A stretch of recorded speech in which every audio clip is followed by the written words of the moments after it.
Could it be possible that they detect cancer that it's not even in the prostate? In other words, are they moving around other parts? No. I mean, they know that it's in the prostate. They are not that blind. They have ultrasound, and ultrasound shows where the prostate is, but you cannot recognize as well as with MRI whether there is a cancer present. Okay, yeah. It probably misses somewhere in the neighborhood of 50 to 60% of the cancers they can't see. Certain areas in the front of the prostate those are areas which are very difficult to detect tumors with ultrasound. So, long story short, this is a complicated process. It's not. I'll never forget that coming back with Dr. Barentsz my first visit.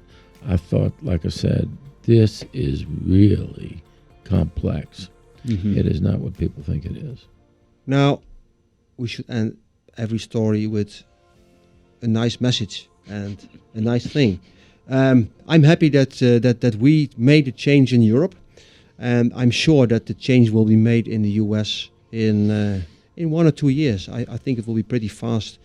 Tomorrow I will fly to Denver to teach MRI with a urology group, and I try to convince them that MRI is a good way to go for. If you look at the papers in Europe, in the urology journals, they are really in favor for MRI, but they are concerned.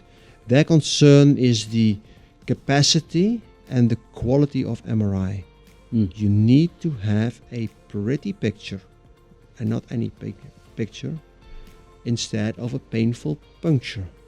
And the good thing is that Joe Busch tries to be the example how you make the pretty picture and how you make this possible. With his magnet, he will be able to do 3,000 to 4,000 prostates every year. And if there are more, he will buy a second magnet. So he will be an important example to other radiologists, and I think that's the way to spread the message. You need to be an example. You need to be the first. And he's very successful, and I can just advise any man with a problem with prostate, make an MRI, and for an MRI you go to Joe. Period.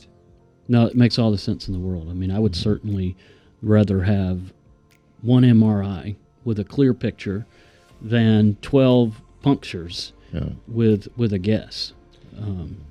I would like to make another statement, a joke which I always presented at presentations. You know, the urologist is feeling the tumor with his finger. And what I always say, the finger of the urologist doesn't have eyes, but we have MRIs.